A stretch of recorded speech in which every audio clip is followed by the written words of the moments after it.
रोज सुबह सूरज निकलता है ये बताने के लिए कि रोशनी बांट देने से उजाले कम नहीं होते। नमस्कार दोस्तों, तो कैसे हैं आप सब। मैं उम्मीद करता हूं आप सभी अच्छे होंगे, स्वस्थ होंगे। माय डियर फ्रेंड्स, तो आज की वीडियो काफ़ी इंपॉर्टेंट होने वाली है क्योंकि आज की वीडियो में मैं लेके आया हूं आपके लिए हमारा एक important chapter, developmental experience of India, Pakistan and China, a comparative study. तो आपके एग्जामिनेशन के पॉइंट ऑफ व्यू से काफ़ी इंपॉर्टेंट होने वाला है। सबसे पहले डिस्कस करेंगे कुछ इंपॉर्टेंट नोट्स, कुछ इंपॉर्टेंट पॉइंट्स, उसके बाद डिस्कस करेंगे इसके कुछ इंपॉर्टेंट क्वेश्चंस। सबसे पहले स्टार्टिंग करेंगे डेवलपमेंट स्ट्रेटजी से। जी हाँ, डेवलपमेंट स्ट्रेटजी से स्टार्ट करेंगे। Development strategy of India, Pakistan and China. तो सिमिलैरिटीज़ अगर देखें, all the three Nations have started toward their development path at the same time.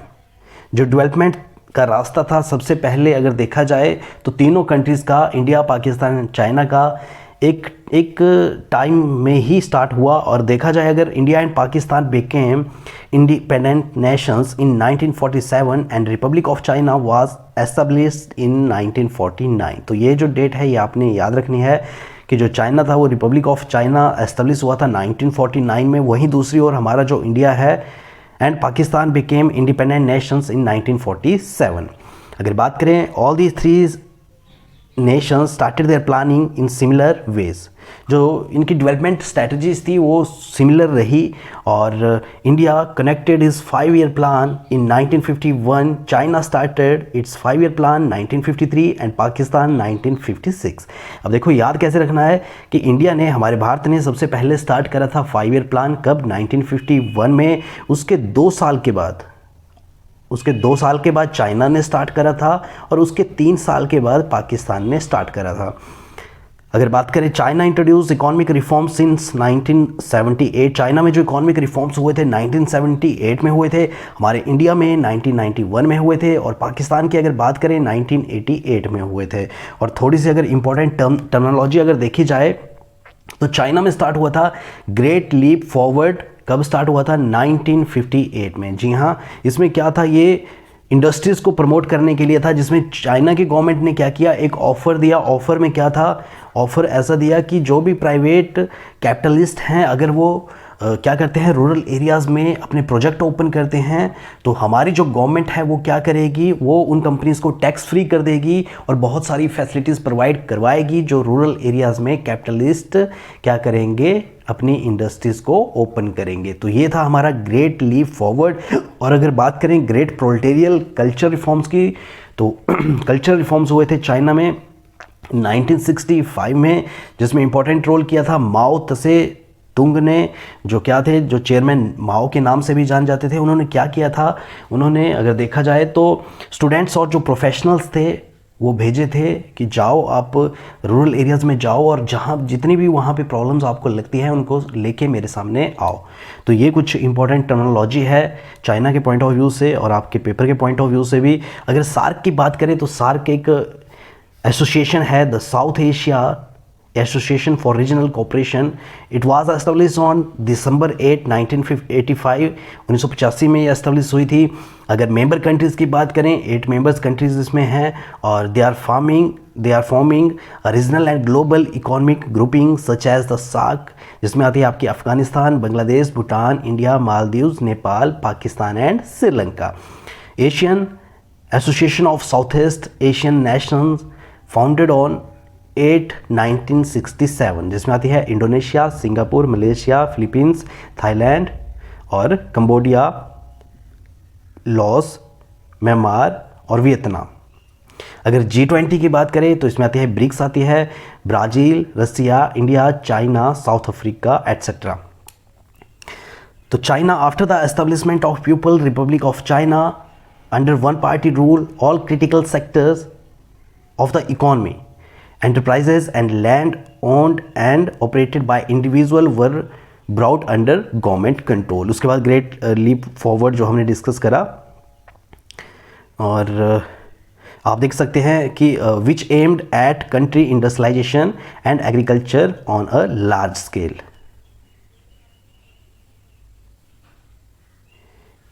उसके बाद क्या था, उसके बाद था it focus on wide spread industrialisation of the economy. जो चाइना था इन्होंने क्या किया, सबसे पहले इन्होंने एग्रीकल्चर पे फोकस करा और फर्स्ट स्टेज जो था, फर्स्ट जो था हाफ, और उसके बाद इन्होंने क्या किया, इंडस्ट्रियलाइजेशन पे फोकस करा।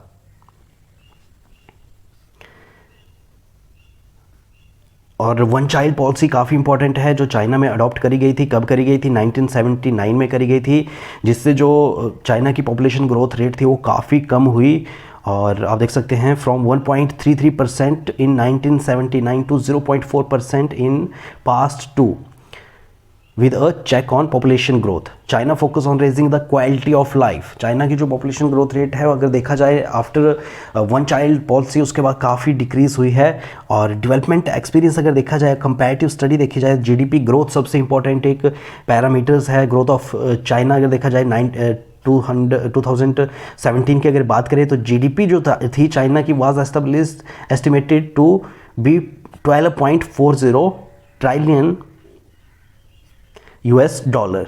और चाइना ने क्या किया था? चाइना ने second largest economy in the world बनी थी। और China achieved a breakthrough in GDP growth in early 1980s। It was from 4% per annum to 10% annum due to तो shift from a centrally planned economy to market economy, focus on export related domestic production, greatly forward काफ़ी important रहा, influx of GDP और SEZ लेके आए, 100% FDI, increase domestic investment through GLF जो great leap forward था, और largest exporter in the global market. जी हाँ, जिसकी वजह से जो चाइना की GDP है वो काफ़ी इंक्रीज हुई।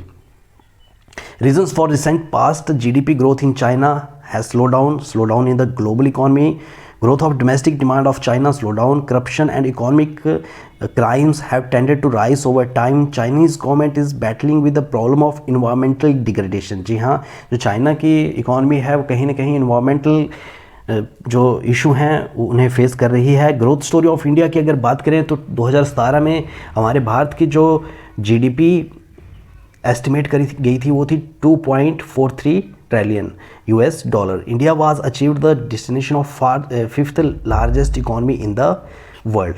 The GDP growth in India showed a sustainable rise only after 1991 में क्या होता, हमारी जो LPG पॉलिसी थी वो आ गई थी, liberalisation, privatisation and globalisation, new economic policy, जिससे काफ़ी ट्रांसफॉर्मेशन आया हमारी इकॉनमी में। और अगर देखा जाए तो हमारी जो GDP थी वो काफ़ी इंक्रीज़ हुई। The period 1991 to 2017 GDP growth rate of India increase to around 7% per annum. Reason क्या थे? Reason for recent past GDP growth in India has slow down. तो एक हाई रेट ऑफ इन्फ्लेशन था, corruption and economic crimes have tended to rise over time policy था। और आप देख सकते हैं इस तरीके से अगर पाकिस्तान की बात करें तो Pakistan adopted various economic policies and these many similars with India. Pakistan also follows the mixed economy. Bharat और पाकिस्तान की अगर बात करें तो स्टार्ट किया था मिक्स्ड इकोनॉमी में, जिसमें क्या होता है, जिसमें जो मेन डिसीजन है इकोनॉमी के वो गवर्नमेंट सेक्टर लेता है, और मार्केट डिसीजन जो है वो कौन लेता है? वो लेता है कैपिटलिस्ट। मार्केट इकोनॉमी जिसमें demand and supply important role play करती है। अगर ग्रोथ पाकिस्तान की बात करें तो 1950 एंड 1960 से Pakistan introduce a variety of regulated policy framework, import substitution based industrialization. In 1970 nationalization of capital goods industries took place. Pakistan then shifted its policy orientation in the late 1970 and 1980s when the major thrust area was digitalization and increasement of private sector. Or in 1988 reforms were initiated in the country. In 2017 GDP of Pakistan was estimated to be 27.1 billion US dollar. Pakistan achieved a breakthrough in GDP growth in the mid 80s. It was a consequence of economic reforms focusing on foreign direct investment. Reason for economic outlook in Pakistan turned to disappointing. तो आप देख सकते हैं India has performed better than Pakistan. The relative success of China is credited to political stability in China. अगर demographic indicators की बात करें तो डेमोग्राफिक इंडिकेटर्स काफ़ी इंपॉर्टेंट रहते हैं। आप देख सकते हैं एस्टिमेटेड पॉपुलेशन इन मिलियन 2015 में इंडिया की कितनी है, पाकिस्तान की कितनी है और चाइना की कितनी है। Annual growth rate of population काफ़ी इंपॉर्टेंट रहता है, तो इंडिया की 1.2 है और पाकिस्तान की जो है वो 2.1 है, चाइना की 0.1 है। डेंसिटी पर एरिया, 1 किलोमीटर के एरिया में चारों तरफ कितनी पॉपुलेशन डेंसिटी है, तो आप देख सकते हैं कि जो सबसे ज़्यादा है वो है हमारे इंडिया में 441, चाइना में 146 और पाकिस्तान में 245।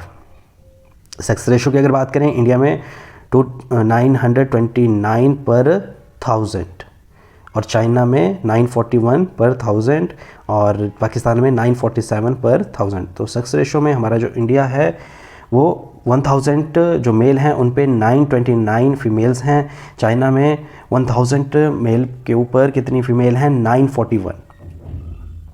और आप देख सकते हैं इसमें अर्बनाइजेशन कितना है, तो काफ़ी इंपॉर्टेंट है आपका डेमोग्राफिक का जो टॉपिक है, डेमोग्राफिक इंडिकेटर्स है, तो आपने बिल्कुल अच्छे से करना है ये। उसके बाद सेक्टरल डिस्ट्रीब्यूशन ऑफ आउटलुक है जिसमें जीडीपी शो करी है। एग्रीकल्चर की अगर बात करें तो हमारे इंडिया में कंट्रीब्यूशन टू जीडीपी कितना रहता है, 17 और इंडस्ट्री से 30 और सर्विसेज से 53, सबसे ज़्यादा रहता है सर्विसेज से। चाइना की अगर बात करें एग्रीकल्चर से सिर्फ 9% कंट्रीब्यूशन रहता है और इंडस्ट्री से 43 और सर्विस सेक्टर से 48। पाकिस्तान की अगर बात करें एग्रीकल्चर से 25, इंडस्ट्री से 21 और सर्विस सेक्टर से 54। और डिस्ट्रीब्यूशन ऑफ वर्कफोर्स की बात करें तो इंडिया में एग्रीकल्चर में लगे हैं 42.7 और इंडस्ट्री में 23.8 और सर्विस सेक्टर में 33.5। तो आप देख सकते हैं ये जो रिपोर्ट है ये है ह्यूमन डेवलपमेंट रिपोर्ट 2018 की indicators of Asia and Pacific 2016। तो आप देख सकते हैं इसको रिप्रेजेंट कर सकते हैं, आपको ये टेबल याद होना चाहिए। और indicators of human development index, क्या क्या इंडिकेटर्स रहते हैं हमारे ह्यूमन डेवलपमेंट के लिए, काफ़ी ईजी सा टॉपिक है। तो सम सिलेक्टेड इंडिकेटर्स की अगर बात करें तो हमारा ह्यूमन डेवलपमेंट इंडेक्स की जो वैल्यू है ये इंपॉर्टेंट रहती है, इंडिया की रहती है एक मिड में रहती है 0.640 और ये लाई करती है 0 to 1 के बीच में। और अगर बात करें HDI का रैंक तो इंडिया का 130 है, चाइना का 86 है और पाकिस्तान का 150 है। लाइफ एक्सपेक्टेंसी की बात करें 68 ईयर्स है इंडिया में और चाइना में 76 है, पाकिस्तान में 66 है। और आप देख सकते हैं मीन ईयर्स ऑफ स्कूलिंग की अगर बात करें 6.4 इंडिया में है और चाइना में 7.8 है, पाकिस्तान में 8.6 है। GDP पर कैपिटा इनकम और पर कैपिटा देख सकते हैं आप, इस तरीके से काफ़ी इंपॉर्टेंट ये इंडिकेटर्स हैं आपके एग्जामिनेशन के पॉइंट ऑफ व्यू से। China is moving ahead of India and Pakistan, this is true for many indicators. आप देख सकते हैं इस तरीके से आपके क्वेश्चंस बनेंगे। इस जो चैप्टर है इससे developmental strategies, common success story of India and Pakistan. तो क्या था कि इंडिया और पाकिस्तान ने दोनों ने स्टार्ट करा था किससे, मिक्स्ड इकॉनमी से स्टार्ट करा था। और कॉमन फेलियर स्टोरीज़ क्या रही इंडिया एंड पाकिस्तान की, area where India has an edge over Pakistan. यहाँ ये टॉपिक काफ़ी इंपॉर्टेंट रहता है आपके एग्जामिनेशन के पॉइंट ऑफ व्यू से, काफ़ी इजी टॉपिक है। अगर आप अच्छे से स्टडी करते हैं तो देन आप अच्छे से रिप्रेजेंट कर पाएंगे। Areas over where Pakistan and edge over India, ये भी काफ़ी इंपॉर्टेंट है। Comparison between India economy and Pakistan economy, India की इकॉनमी और पाकिस्तान की इकॉनमी को कंपेयर करना है। चाइना एज ओवर इंडिया, तो काफ़ी इंपॉर्टेंट है और एक सिस्टमेटिक तरीके से नोट्स बनाए गए हैं, तो इसको बिल्कुल अच्छे से स्टडी करें। कंक्लूज़न भी आप देख सकते हैं, कंक्लूज़न निकालना भी बहुत ज़रूरी है कि आपने क्या कंक्लूज़न इसमें निकाला, कौन सी कंट्री अच्छा कर रही है। और शॉर्ट आंसर टाइप की क्वेश्चन करें तो बात करें तो फर्स्ट क्वेश्चन आप देख सकते हैं, what similar development strategies have India and Pakistan followed for their respective developmental paths. तो India has the largest democracy of the world, Pakistan has authoritarianism, militarist, political power structure. Both India and Pakistan followed a mixed economy से start किया था। Both countries created a large public sector and plan to raise public expenditure on social development. Yes, ये एक similar strategy रही है। India और पाकिस्तान ने सबसे पहले मिक्स्ड इकॉनमी से स्टार्ट किया, उसके बाद इन्होंने क्या प्लानिंग थी कि पब्लिक सेक्टर की इन्वॉल्वमेंट ज़्यादा रखी, कि पब्लिक सेक्टर में क्या करेंगे, प्रॉफिट को अर्न करेंगे और उसका फिर सोशल वेलफेयर करेंगे। बट जिसकी वजह से क्या हुआ, जो लोग थे पब्लिक सेक्टर में उन्होंने अपने अच्छा काम नहीं किया, प्रोडक्शन नहीं हो पाई, तो काफ़ी लॉस हुआ। उसके बाद LPG हमारे इंडिया में आई थी। इकोनॉमिक रिफॉर्म्स इंडिया और पाकिस्तान में देखने को मिले थे। What is the important implication of one child norms in China. तो आप देख सकते हैं 1970 में चाइना में जो वन चाइल्ड पॉलिसी थी वो आई थी, जिसकी वजह से जो पॉपुलेशन ग्रोथ रेट थी वो काफ़ी कम हुई। India, China and Pakistan have travelled more than 7 decades of developmental path with varied result. Explain the given statement with the valid arguments. तो आंसर की अगर बात करें 1970 all the 3 countries were maintaining the same level of low development, है ना।